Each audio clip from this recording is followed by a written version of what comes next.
Now, I didn't point out, but right at the beginning I mentioned that we know he passed away in 1609. The question is, was he born in 1612, 1616, or 1627? Either way, he was at least 81. He was between 81 and 98 when he passed away, somewhere in that range. But he lived, for those days, there was a long life. For those days, there were 81 to 90 is considered a long life. And that's where he lived. He was buried next to his partner, Peril, in the cemetery. Okay, now, let's have a look at the teachings and approach and influence of the Maharal. Now, this is really, really fundamental and defines all the Maharal's views, teachings, and works. Look at the first one. The wisdom of the great sages of the Mishnah and Gemara is infinitely greater than that of the nations of the world. All the wise of the nations of the world are like the peel of an onion in comparison to the wise sages of Israel. Now, this is, if someone asks me, what is one of the central themes that run through the teaching of the Maharal, is the Maharal did not accept the view that the teachings of the sages of Israel could be taken superficially at surface value. He did not take that view. In fact, we'll discuss it in a moment, there are many teachings of the sages that if you take them at surface view, they are weird. And I'll give you one, for example. In this context, I'll give you one that just comes to my mind because he discussed it in the book Barak.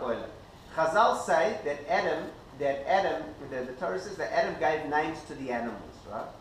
So there's a midrash that says that Adam, Baal kol hachayot v'avamot, he had relations with all the animals to know what they were about, and then he named them.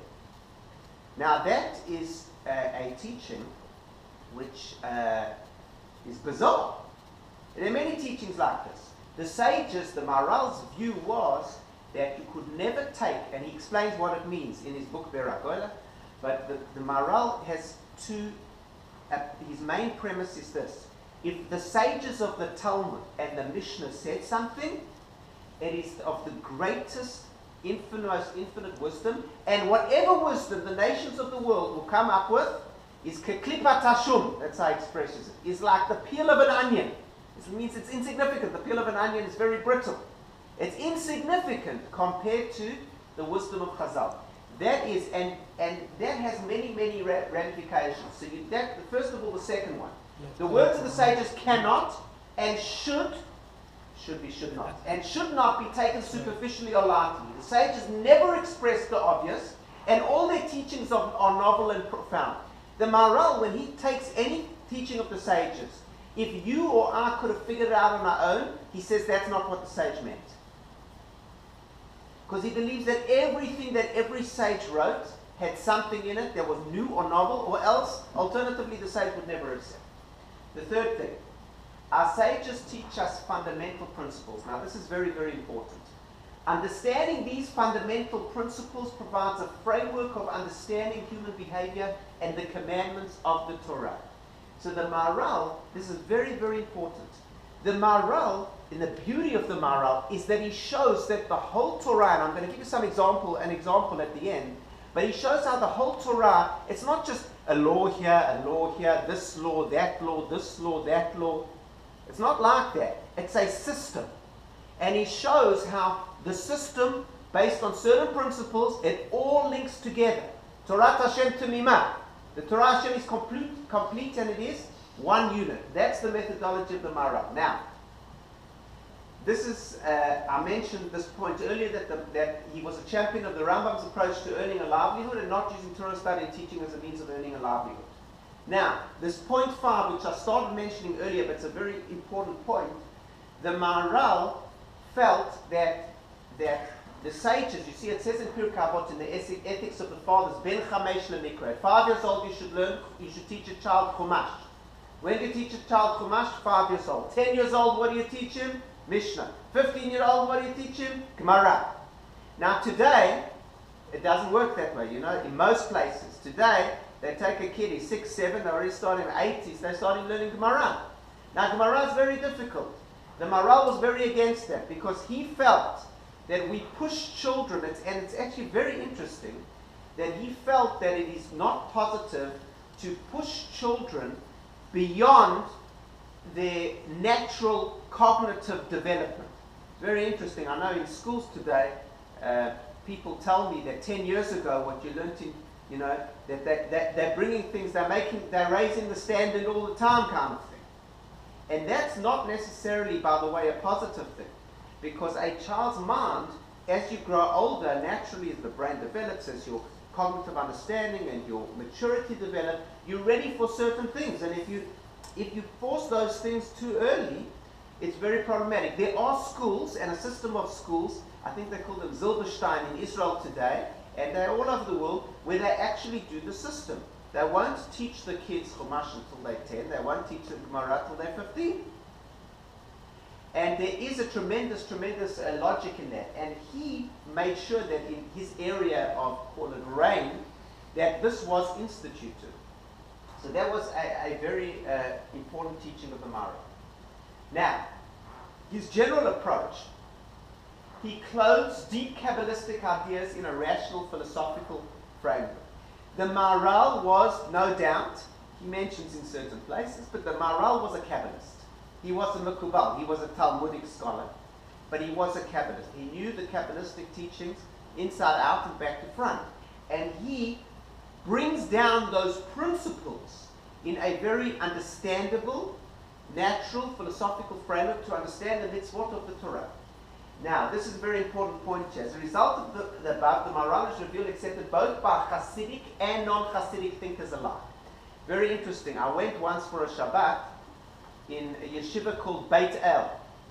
Beit El is a yeshiva, there's an area called Beit El in Israel, and they're having a Shiva there. So I went once there for Shabbat. So I asked one of the, my cousin of mine took me there, I had a friend learning there. I asked them what their Seder HaLimud is, what did they learn? So one of the things they used to learn was Maharal. But what did they used to call that time when they learned Maharal? The Emunah Seder, the Seder of having faith in Hashem, belief. Why? Because when you learn the Maharal and you understand the depth of the sages and of the Torah, that gives a person tremendous faith.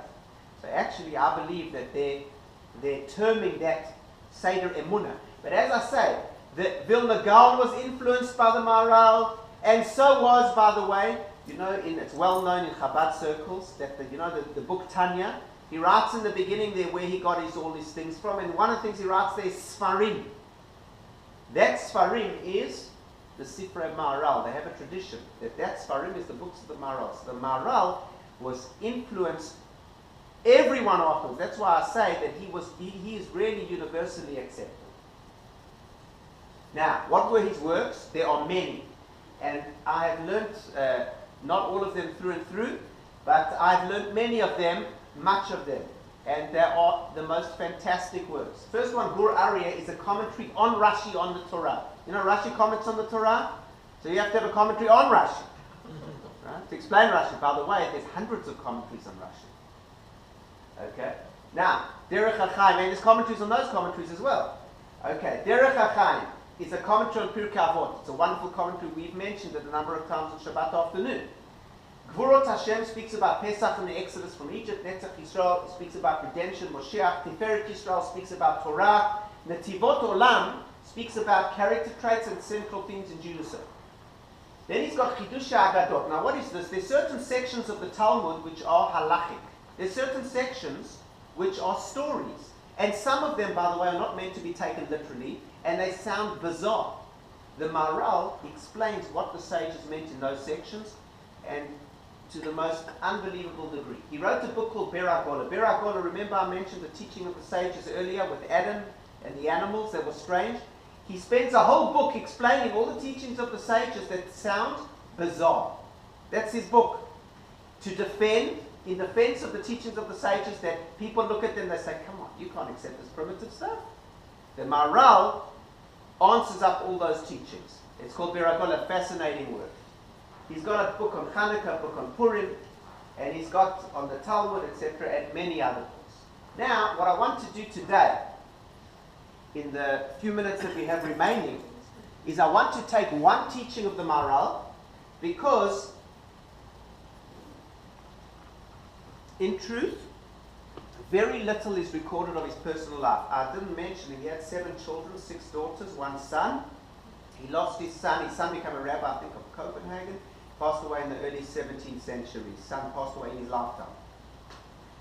So, but we don't know all that much about his personal life. But I want to show you a teaching of the sages. And even if you've been asleep up till now, it is worth waking up for the next few minutes. Okay? Now, this, it's not so clear. This is a midrash. Okay? We're quoting